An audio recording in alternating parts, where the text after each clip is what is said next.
Jafandul tumaya boti la ñaanal iyo yaay xareru dara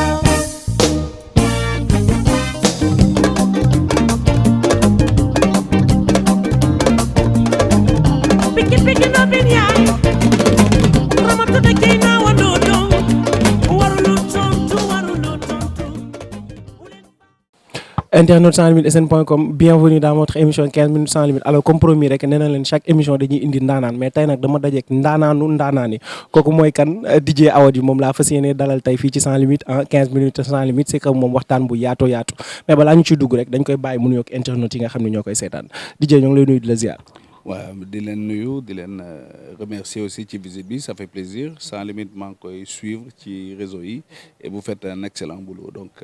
di nuyu seen internautes yëpp. macha allah comme ni ma ko waxee sama biir ubbi rek ndaanaani tey laa dajal donc tey kon waxtaan wi war naa mën yaatu mais dafa am question boo xam ne internet yi ñoo ma ko yóbbante pour ma laaj la ko ñun ma soo demee laajal ñu DJ ndax moom sénégalais la 100% wala déet.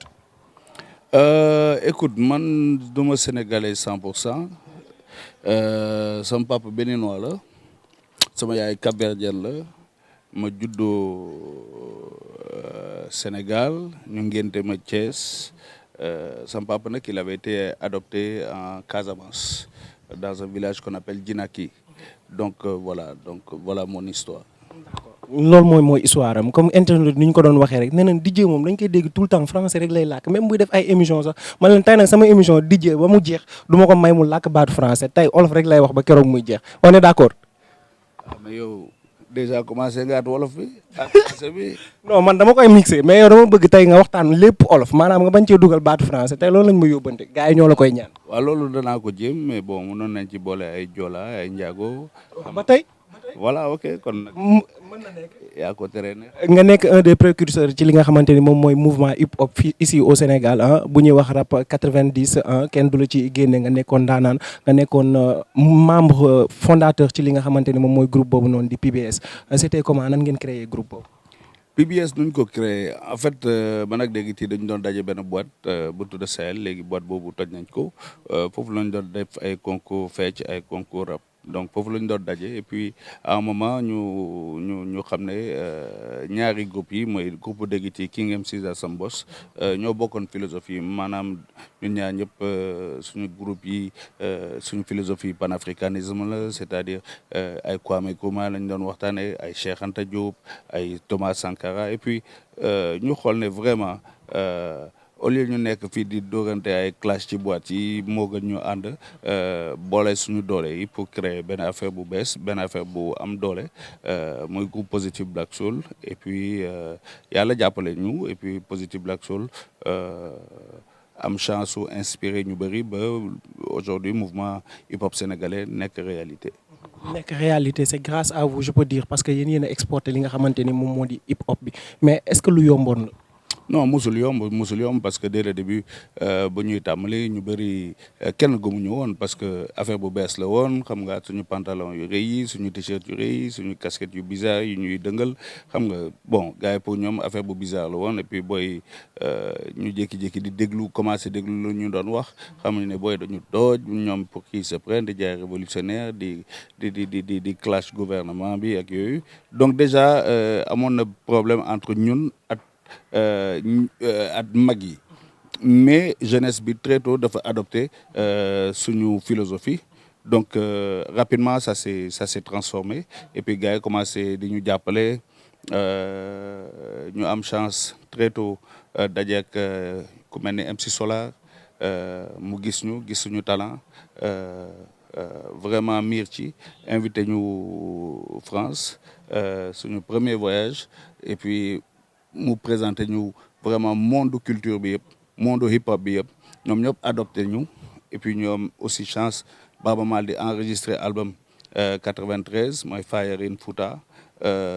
ñëw fii at waa Island Record benn label bu mag bu nekk Angleterre label bu produire woon Bob Marley donc gars yi gis ñu aussi miir ci suñu liggéey invité ñu au niveau de Londres ñu signé fa contrat bu rëy il faut le dire et puis voilà comment tout a démarré. dañuy pose tuuti hip hop bi daal di dugg ci li nga xamante ni moom moo di politique je peux dire la situation actuelle de notre pays ci li nga xamante ni moom moo di politique problème am na parce que buñ demee bay jàpp njiitu réew wala ñuy jàpp ñoo xamante ni dañ leen a jël tabbu leen teg leen pour ñu nekkal fi askan wi ñu ciy jàpp koo xamante ni daf fi nekkoon maanaam di utiliser li nga xamante ni moom moo di ay faux billets donc y a problème DJ Awadi loolu ban gis-gis nga ci am. Tu parles de qui kan. Bougazelli. Bon écoute. Oui, écoute, moi, j'ai pas envie de xuus ci affaire bu Bougazelli parce que bon, affaire bu ñaaw la wax nañ ko mu ngi suñu ginnaaw donc je pense que la justice va faire son travail et man c'est pas mon rôle de faire le travail. juste jàngat bi nga xam ne moom nga ci am. Non jàngat bi mooy mun na nekk Bougazelli mun na nekk keneen je veux dire jalgati fu ne lay jógee. Je veux dire c'est pas seulement dans la politique c'est vrai que suñu gisee benn député di ko def ñuy jaaxal loolu et mais je pense que c'est à l'image du pays quoi je veux dire c'est à l'image du pays je veux dire en ce moment dañu am benn crise de valeur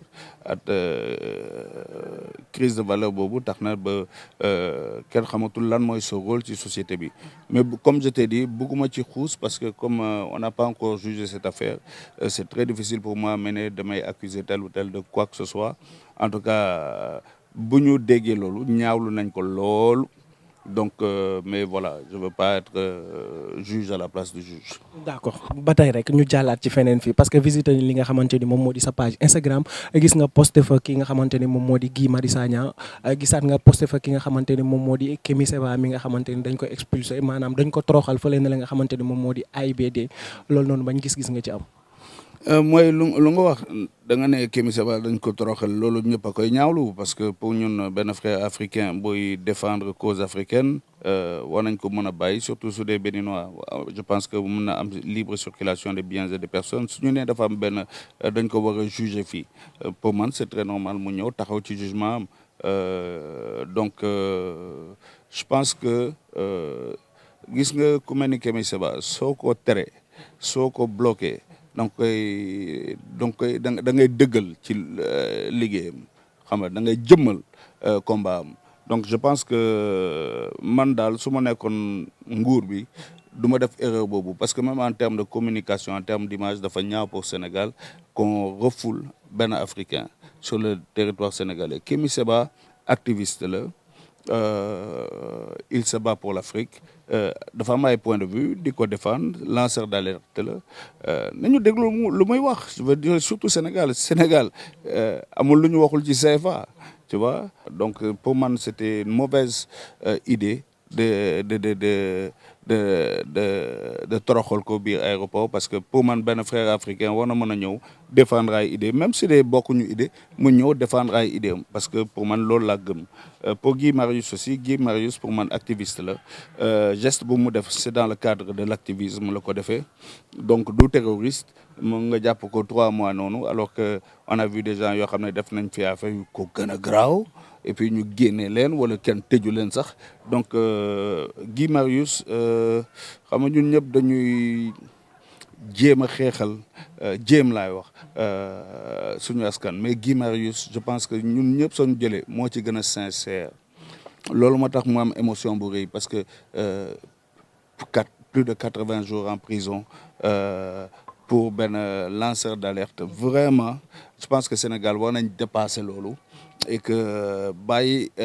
nit ñi ñu mën a exprimer wu waxuma ne aussi ne voilà que tout le monde war na dem dugg palais pour voilà je ne dis pas ça mais je dis que Guy Marius il faut ñu xool ban cadre la ko defee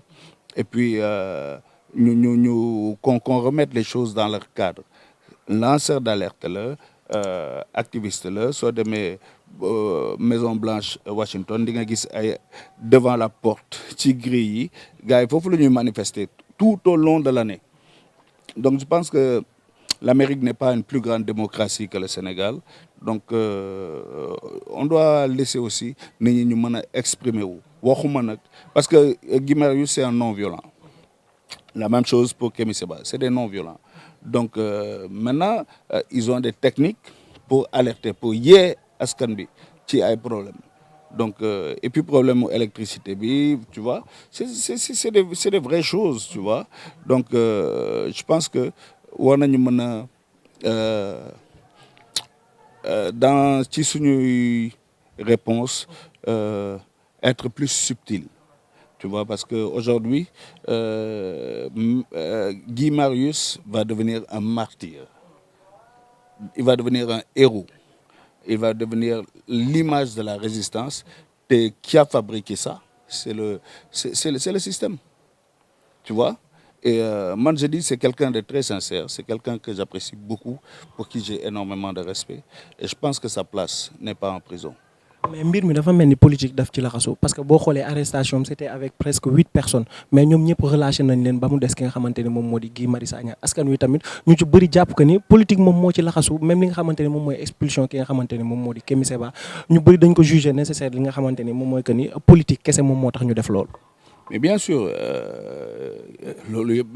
que ce soit le cas de Guy Marius, que ce soit le cas de Kémi Séba, c'est clair que politique daf ci laxasu bu baax a baax a baax donc loolu mënuñu politique adjoint au politique daf ci laxasu bu baax a baax a baax loolu moom kenn mënu ko dindi. kenn mënu ko dindi mais est-ce que tey jii nii ki nga xamante ni moom moo di Barthélémy Diaz war na mën a génn ci côté boobu noonu di génne yenn propos yi ba nga xamante ni daf ci touché ñu bëree bëri maanaam mu taxaw di wax que ni arrestation ki nga xamante ni moo di Guy Marius Sagna li nga xamante ni moom moo di confrères yi moom moo ci laxasu maanaam daf ci boole confrères yi wax que ni Guy Marius Sagna su fekkoon jullit la wala mu nekk murit wala mu nekk tijaan dinañ ci def ay intervention bañ bàyyi ko mu ñibbiwaat këram. Je pense que Barthélémy wax na lu mu xalaat. Moom moo am réponse à la question bu ma laaj moom moo am réponse bi mais je pense que moom il essaiera toutes les techniques pour ñu libérer Guy Marius c'est dans ce cadre qu'il l'a fait en tout cas man ci cadre boobu laa ko gisee et si derrière ta question c'est de savoir est-ce que tarixa yi dinañu am ay divergence je pense que du am benn divergence que moom technique am la pour gars yi pour dellu si xelu nit ñi que am na benn personnalité importante de la société civile sénégalaise boo xam ne mu ngi prison te place am nekku fa voilà pourquoi Barthélémy l'a fait et bien moom je pense que dans sa tête comme que nuñ ko jàppee dafa bizarre moom tam façon réponse yu bizarre bu ne dina ko indi sur la table pour ñu libérer enfin Guy Marius en tout cas man daal c'est mon souhait que ñu libérer ko. waaw parce que moom ci ay biir wax sax wax na ko le fait maanaam cadre bi nga xamante ni moom lañ jàppee Guy Marius Sagna parce que dafa wax ni Guy Marius dafa dem di xeexal li nga xamante ni moom moo di askanam donc loolu moom moo tax man ma koy défendre man je suis là pour askan wi te moom bañ ko jàppee Guy Marius Sagna défendre ko parce que moom ay intérêt politique am la doon xeex. bokkut ak ki nga xamante ni dafa dem di xeexal li nga xamante ni moom moo di askanam parce que tey Guy Marius Sagna lu mu xeex cherté courant bi facture bu ñëwee war na ko mën a fayal boppam mais defu ko dafa dem pour xeexal sénégalais lambda yi nga xamante ni tey seen loxo jotu seen digg ginnaaw ba ñuy aussi prix de facture yi ñu koy fay. Je pense que oui tu as la réponse à ta question Guy Marius se bat pour suñu intérêt ñun ñëpp donc voilà c'est pour ça que. Non, je pense que il faut pas que man ak yow ñuy xaar keneen di ko def parce que évidemment su xeexee benn affaire ba mu am impact bu mu am changement ñun ñëpp dinañ ci bénéficier dinañ ci bànneexu donc à un moment il faut que chaque citoyen jël ay responsabilités am parce que c'est très facile de se dire non man du ma bokk ma société civile non man du ma rappeur yi ñoo war a wax wala il faut ñu xaar gars yi wax non bul xaar kenn su dee yow tu es sur sans limite nga gis ne injustice am na war nga mën a jël sa média sa micro sa plume sa jumtukaay boo mënti am pour wax ne lii injustice la. d'accord léegi ñu tourné waat ci li nga xamante ni moo di DJ Awadi gis nañ la ngay voyager presque partout en Afrique partout dans le monde tamit say voyage lu ci bëri ñu koy gis ay Abidjan ay Congo lan mooy objectif bi. non voyage yi ñu ngi ci toujours ci promotion album bu ma mujjee génn muy Made in Africa donc Made in Africa ko wax mooy continent bi mooy sama cible donc loolu moo tax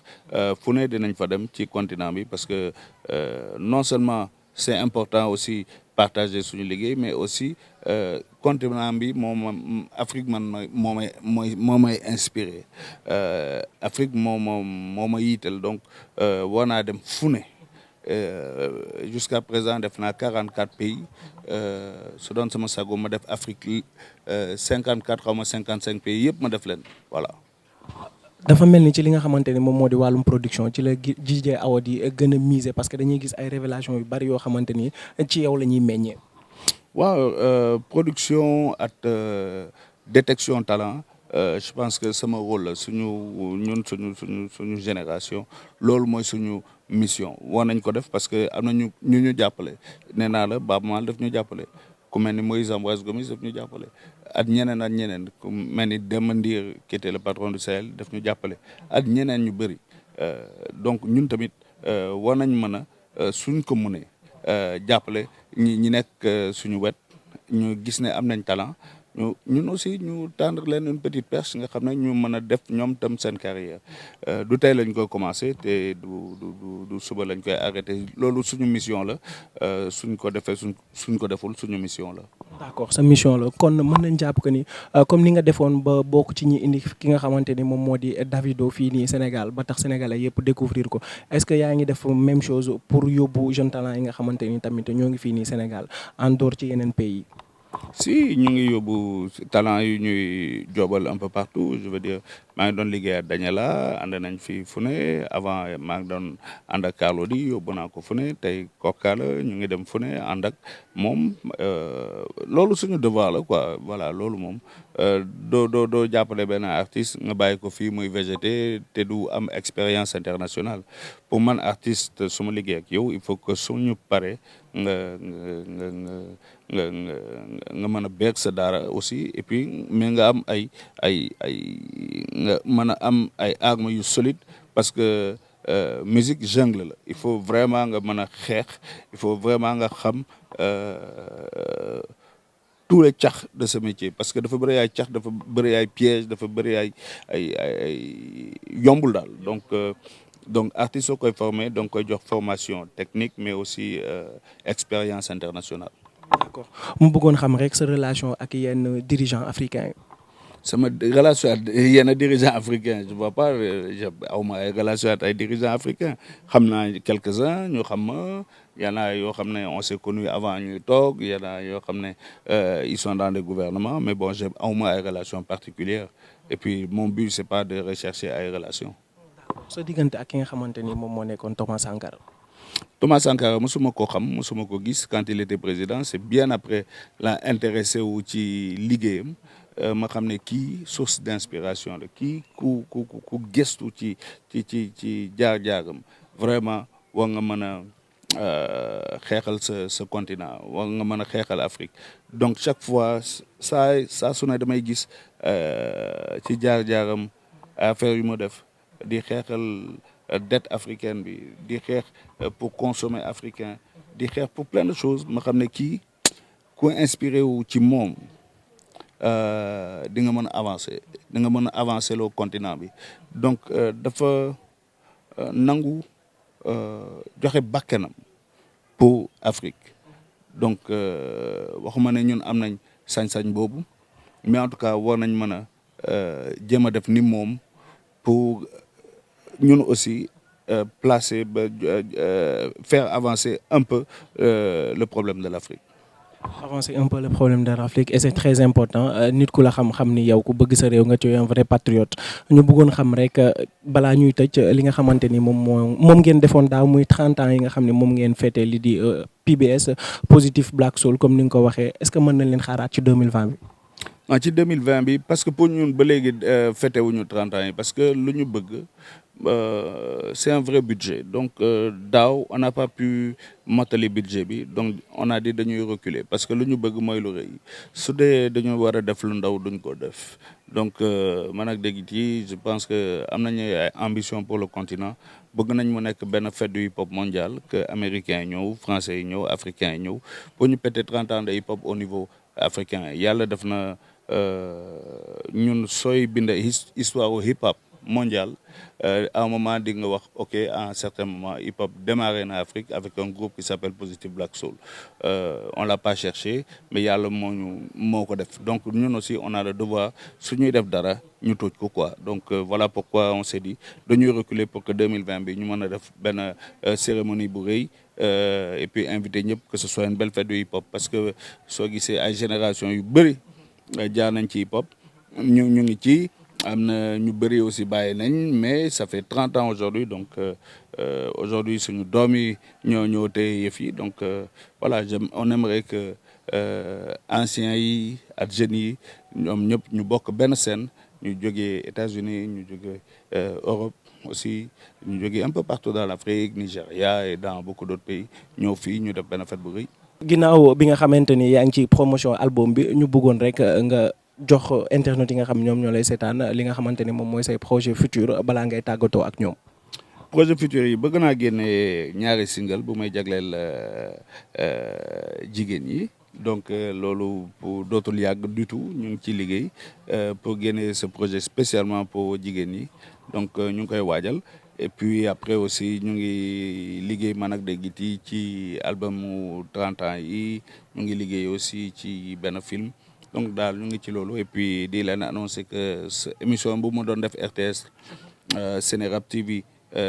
dina commencer waat ci ay fan yu néew donc déjà tourné nañ yu bëri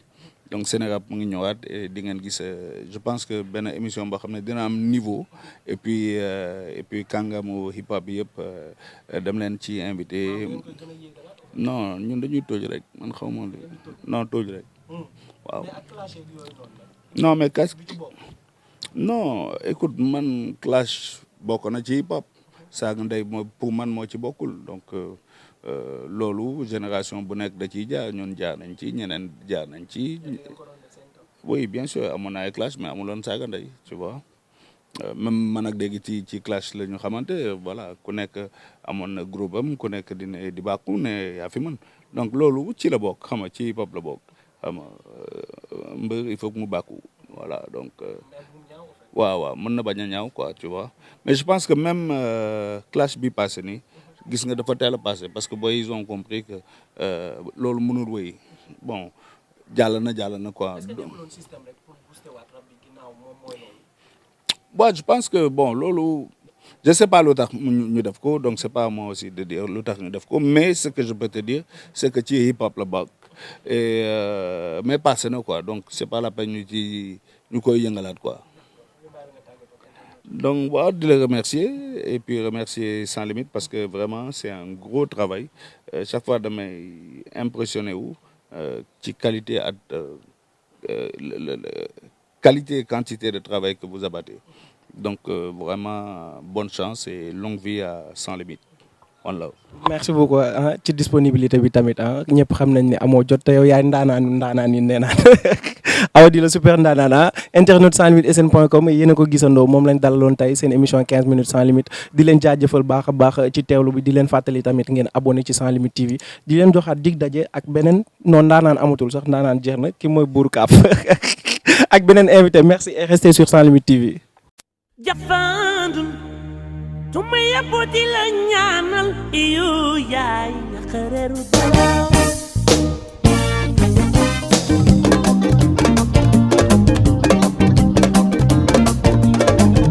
piki no bin yaay